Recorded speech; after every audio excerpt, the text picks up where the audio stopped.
Welcome to my channel. আমার চ্যানেলে আপনাদের স্বাগত। আমার আজকের রেসিপি খাজা, আর এই রেসিপি নিয়েই আপনাদের সামনে আসছি।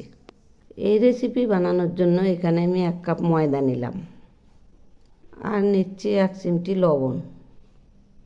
এবার আমি নিচ্ছি 3 চামচ ঘি। এই যে 3 চামচ ঘি নিলাম। এখন আমি এগুলি খুব ভালো করে ময়াম করব। এরকম ডুলে ডুলে ময়াম করব, এরকম করে।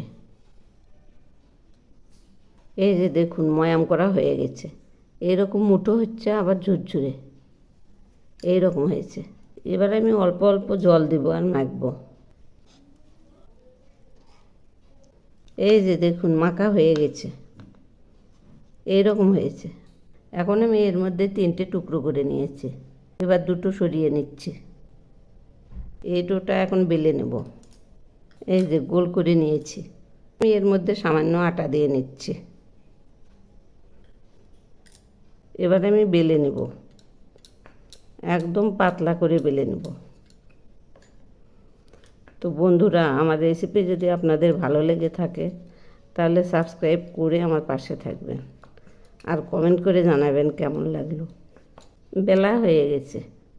এই যে এইরকম থিকনেসটা। এভাবেই আমি 3টাই বেলে নেব। এবার আমি এর মধ্যে একটু ঘি দিয়ে নিচ্ছি। এগুলি এখন আঙুল দিয়ে ছড়িয়ে দিচ্ছি এরকম করে। এখন আমি এর উপর দিয়ে এরকম করে একটু ময়দা ছড়িয়ে দিলাম। এগুলিও আঙুল দিয়ে ছড়িয়ে দেব এভাবে। এবার আমি এর উপর দিয়ে আর একটা রুটি ছড়িয়ে দিচ্ছি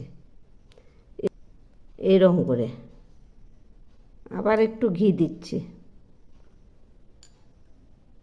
আগেরটার মতো করেই ঘি ছড়াবো।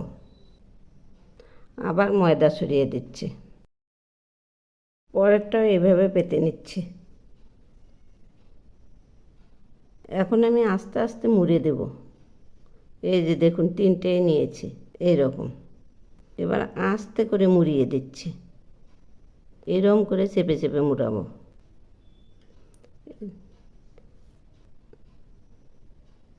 এরকম করে নিলাম। এবার আমি সামান্য একটু জল দিয়ে নিচ্ছি এই সাইডটা আটকানোর জন্য। এইভাবে চেপে নিলাম। এখন একটু পাক ঘুরিয়ে নিচ্ছি এরকম করে। এবার আমি পিস করে নিচ্ছি, এইরকম সাইজের পিস করব। এভাবেই পুরোটা পিস করে নেব। একটা দেখিয়ে দিচ্ছি। এই যে দেখুন লেয়ারটা কীরকম হয়েছে। এইরকম করেই সবগুলো বানিয়ে নিয়েছি। এখন আমি এগুলি সরিয়ে নিচ্ছি। এবার আমি এর উপরে সামান্য একটু আটা নিলাম, এরকম চেপে দিলাম। এগুলি এখন হালকা করে বেলে নেব এইরকম করে। এইরকম করে হালকা করে বেলে নিচ্ছি।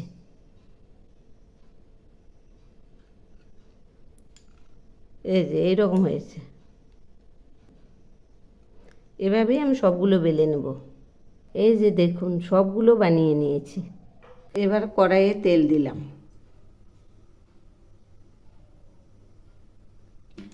তেল গরম হয়েছে, এখন আমি ছেড়ে দিচ্ছি। একটু নেড়ে দিচ্ছি।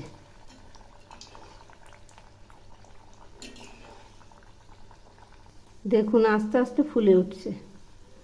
তো বন্ধুরা, আমার রেসিপি যদি আপনাদের ভালো লেগে থাকে তাহলে সাবস্ক্রাইব করে আমার পাশে থাকবেন, আর কমেন্ট করে জানাবেন কেমন লাগলো। এবার আমি ঘুরিয়ে দিচ্ছি। এগুলি আরও কিছুক্ষণ ভাজা হবে, একদম লাল করে ভেজে নেব। এই যে দেখুন লেয়ারগুলো কত সুন্দর হয়েছে। ভাজা হয়ে গেছে, এবার আমি নামিয়ে নিচ্ছি। এই যে দেখুন কত সুন্দর লেয়ারটা হয়েছে। এই যে এইটারও লেয়ারটা কত সুন্দর হয়েছে। এভাবেই আমি সবগুলো ভেজে নেব। এবার আমি 1 কাপের একটু কম চিনি দিলাম, আর দিচ্ছি 1 কাপ জল। এখন আমি দিচ্ছি 3টে সাদা এলাচ।